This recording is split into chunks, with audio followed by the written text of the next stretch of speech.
নমস্কার বন্ধুরা, আপনারা সবাই কেমন আছেন? আশা করি সবাই ভালো আছেন। আর আপনাদের ভালোবাসা নিয়ে আমি আবার চলে এসেছি আপনাদের সামনে। আমি গতকাল রাত্রে বাড়িতে ফিরেছি রাত 12টায়। আমি যখন নদীয়ার থেকে বেরোই তখন বাজে 5:30। ওখান থেকে বেরিয়ে নবদ্বীপ এসেছিলাম। নবদ্বীপ এসে কিছু টাইম ওয়েট করেছিলাম। একটা মিষ্টির দোকানে দই মিষ্টি ভালো নবদ্বীপে শুনেছি, তার জন্য ওখান থেকে কিছু নিয়ে এসেছিলাম 4 জনের বাড়ির জন্য। নিয়ে এসে সেই রাত্রে কবিতা আমাকে ফোন করেছিল, দাদা কোথায় আছিস? আমি তখন বললাম আমি এখন ঢুকে গেছি বোলপুরের কাছাকাছি। তখন বললো যে দাদা তাহলে বাড়ি যাবি তো, তাহলে আমি কিছু রান্না করি, খাওয়া দাওয়া করে যাবি। আমার বেশ তাহলে রান্না কর। তা কবিতার বাড়িতে সেই রাত্রে ঢুকে খাওয়া দাওয়া করলাম। আর ওদের একটা কুলো দিয়ে এসেছি আর কলা 1 কান্দি দিয়েছি, কিন্তু আমার নাতির জন্য একটা বটি বাটি ছিল, সেটা কিন্তু আমি ভুলে গেছি দিতে। আর মিষ্টি সব দিয়ে এসেছি, দই দিয়ে এসেছি, কিন্তু ওই বটিটা দেওয়া হয়নি। তার জন্য এখন কবিতার বাড়িতে আজকে যাব বটিটা দিতে। আর ভাইয়ের ওখানে মাকে নামাতে গেছিলাম, মাকে নামিয়ে ওখানে মিষ্টি কলা সবই দিয়ে এসেছি। আর ওখান থেকে বাড়ি এসেছি। বাড়ি এসে মরুর বাড়ি যাওয়া হয়নি, তা আজকে মরুর বাড়িতে কুলো 1খানা আর দই আমার বাড়িতেই আছে, সেটাই নিয়ে যাব। আর কলা নিয়ে যাব। তো চলুন কি কি এনেছি। তা আমি কলা নিয়ে এসেছি, সেই কলা এই যে রাখা আছে। আর কবিতার বাড়ির কলা কিন্তু আমি দিয়ে এসেছি। এখন আছে মরুর বাড়ি দেওয়া, তাও এখন কেটে কেটে ভালো ভালোগুলো সবাইকে দেবো। আর কিছু কিছু হয়তো পাক ধরে গেছে, সেটাও কিছু দেবো। আর এই হচ্ছে আমার দাদুভার বটি, মানে কবিতার বাড়িতে এটা পৌঁছাতে যেতে হবে। আর এই হচ্ছে নদীয়ার কুলো। কবিতার বাড়ি একটা চলে গেছে আর ভাইয়ের বাড়ি একটা চলে গেছে, বাকি রইল দুটো, আমার বাড়ি একটা, মরুর বাড়ি একটা। এই দুটো দিতে যাবো আজকে। এবার এখান থেকে বেরিয়ে কবিতার বাড়িতে আগে যাব, ওখান থেকে এসে তারপরে মরুর বাড়ি যাবো। আরও জিনিস ভুলে গেছিলাম, এই মাসির বাড়ির লেবু। আর এইটা হচ্ছে মঙ্গল ভাইয়ের বাড়ির কামরাঙা। তো এইগুলো সবার বাড়ি দিয়ে আসি। তাহলে আমি আসলাম। সেদিন রাত্রে ভুলে গেছিলাম দিতে, তাহলে রাত্রে আমি নামিয়ে দিয়ে আসতাম। কিছু কামরাঙা নিলাম। আর এই দাদুর এই বটিটা পাঠিয়েছে আমার কাকিমা দাদু ভাইয়ের জন্যে, তা সেইটা রাত্রেবেলায় আমার দিতে ভুলে গেছি। এখন যাব, গিয়ে দিয়ে আসি।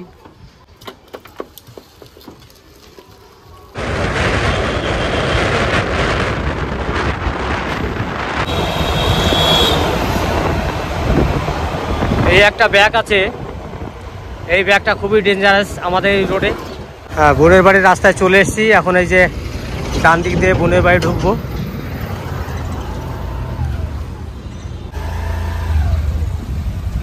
এই যে আমার বোনের বাড়ির মাঠ, সবজি আছে।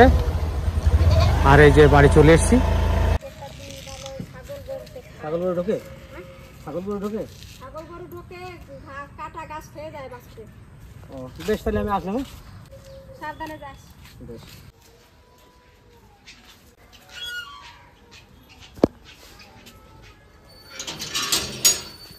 বোনের বাড়ি থেকে চলে এলাম। এই যে সন্ধ্যা কই?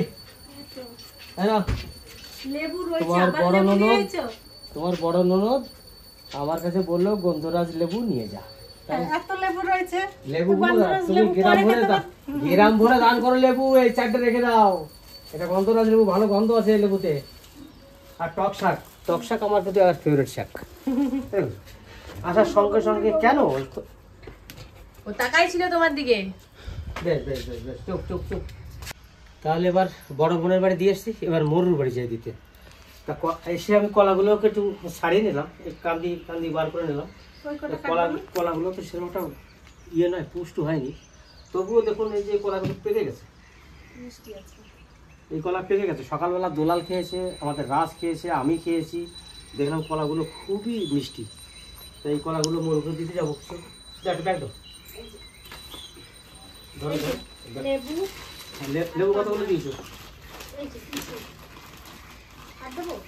দাও, আর 2টা দাও। লেবু তো অনেক আছে, দিয়ে দাও।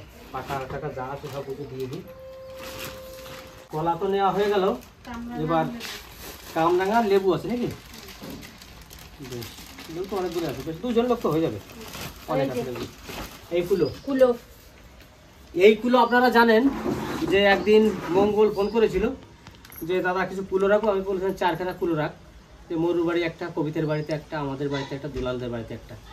তো চারটের ফুলে তো দুটো কবিতার বাড়ি আর দুলাল বাড়ি দিয়ে এসছি সেই দিন রাত্রেই। আর আজকে যাচ্ছি আমাদের মরুকে দিতে, আর আমাদের একটা রেখে দিয়েছি। আর এই যে দই, দইটা। চোখের অবস্থা এমন খারাপ ছিল ওজন্য সেই দিতে পারি নাই। আর আমার চোখের অবস্থা খুবই খারাপ, মানে এখন তো আঞ্জনি উঠে চোখের যা হয়েছে সেটা তো বলতে পারছি না। তার চোখটার যা অবস্থা হয়েছে দেখুন, চোখটা একবার লাল হয়ে থাকে আর এত ব্যথা, আমি কোথাও হাত দিতে পারছি না বা রুমালও লাগাতে পারছি না। আজকে তো তাও দেখা যাচ্ছে চোখ পুরো বন্ধ হয়ে গেছিল। আর মরুর বাড়িতে এই হচ্ছে সে নদিয়ার দই, মিষ্টি দই, বিখ্যাত নদিয়ার দই। সেই দই নিয়ে এসেছিলাম, তো একসঙ্গে দিয়ে। এটা কি লাল দই না সাদা দই? এটা লাল দই না কি জানি না, ওখানকার বললাম তোমাদের যে বিখ্যাত যে দই আছে সেই দই দাও, তো বেশ ঠিক আছে। সবই 500, সবই 500 ভাড়, ছোট বড় আর হয় না? না এগুলো দাম নিয়েছে 500 ভাড় 140 টাকা। দাম কিন্তু বেশি আমাদের এখান থেকেও। আমাদের এখানে 180 টাকা কিলো, আর না 220 টাকা কিলো, 1 কিলো, আর এটা 2 কিলো 80 টাকা কিলো। 1 কিলো ওই যে বিখ্যাত ছিল দাম বেশি। ঘিয়ের বোতলটা নিয়ে আসি, দেখি ঘিটা কেমন আছে এখন। ঘিটা নিচের দিকে কেমন উপর দিকে কেমন দেখলে বোঝা যায়। দেখো কি দিকে আর যাচ্ছে এই দেখো। হচ্ছে ঘি, এটা হচ্ছে নবদ্বীপের স্পেশাল ঘি, আমাকে বলে দিল এইটা হচ্ছে নবদ্বীপের স্পেশাল ঘি। দেখুন পুরোটাই জমে গেছে। তা স্পেশাল ঘি নিয়ে এসেছি 500 গ্রাম, এটা এটা নিয়ে এসে 600 টাকা দাম। ঘি নিয়ে আইছি বিরিয়ানি করে সবাইকে খাওয়াবো। দুর্গা পুজো, কালী পুজো আসছে, ওই জন্য ঘি আগে অ্যাডভান্স এনে রেখেছি নবদ্বীপ থেকে। বেশ, তুমি বেড়াতে যাচ্ছ তাহলে বোনের বাড়ি? হ্যাঁ যাই, বোনের বাড়িতে ঘুরে আসি। সাবধানে যেও। বেশ।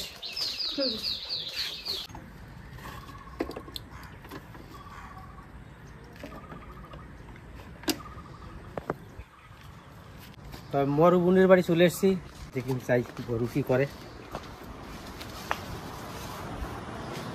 কি করিস? ভাত খাওয়া হয়ে গেছে, এখন এই সেলাইটা নিয়ে বসছি। সেলাই রে বলছিস? খবর কোথায় গেছে?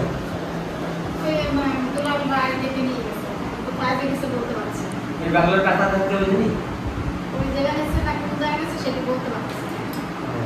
গেছে তো আমার কিছু বলে এই যে কুলো বলছিলি, এই যে কুলো দেখ, নদীয়ার কুলো বলে ভালো হয়েছে তো। ভালো আছে। এই হচ্ছে নবদ্বীপের স্পেশাল দই।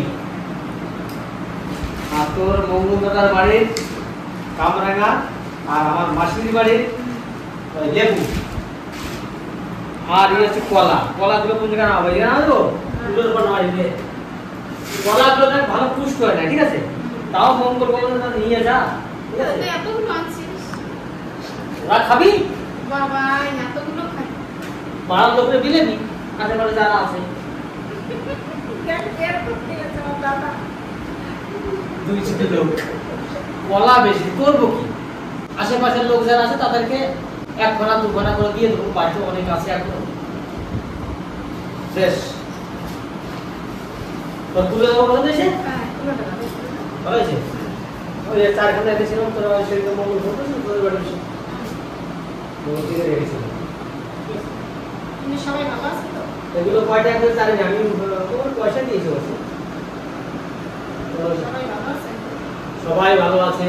কৃষ্ণাকে বাড়ি গেছিলাম, কৃষ্ণাকে বাড়ি গিয়ে খাওয়া দাওয়া করলাম, ওখান থেকে ঘুরে ফিরে মঙ্গল করে দুপুরে খাওয়া দাওয়া করে আমরা বেরিয়েছি 5:30 সময়।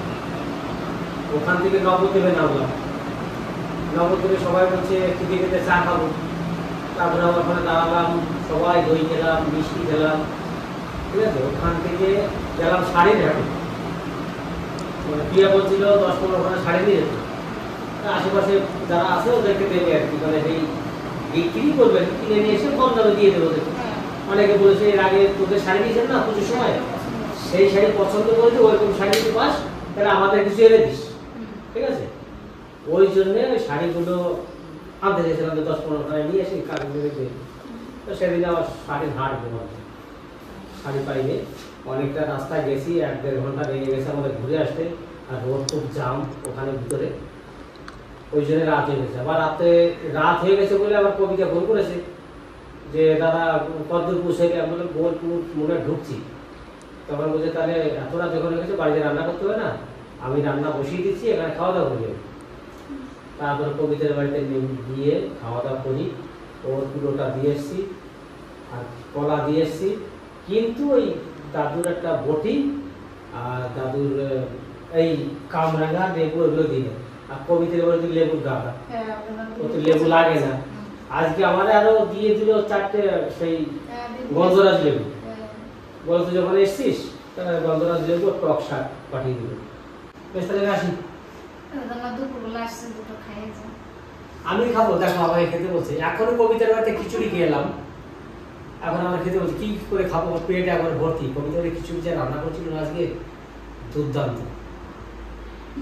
আমি খেয়ে এখনই ওই খিচুড়িটা এত ভালো রান্না হয়েছে, তার জন্য খিচুড়ি আমার খাওয়া কিন্তু বেশি হয়ে গেছে। আজকে আমি এরকম করতে পারছি না, পেটে লাগছে। আমি ওই জন্য সবসময় বসে এইভাবে থাকি।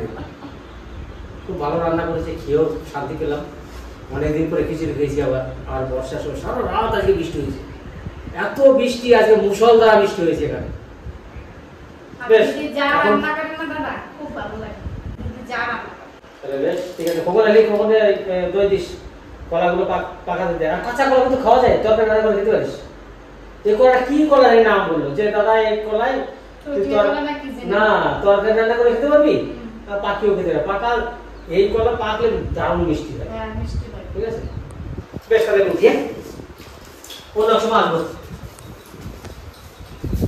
তাহলে এখন আমি বোনের বাড়ি থেকে বাড়ি যাই। অনেক ঘুরলাম সকাল থেকে। দাদা আসলো, কিছুই খেয়ে গেল না। বড় দিদির বাড়িতে খেয়ে এসছে, দাদার একদম পেট ভর্তি। দাদা এখন কিছুই খেলো না। মানে আমি যদি বিকালে আসতাম, রাত্রে খাওয়াটা খেতে পারতাম এখানে। বেশ, আমি অন্য সময় আসবো। তাই দাদা অন্য সময় আসবো। বেশ।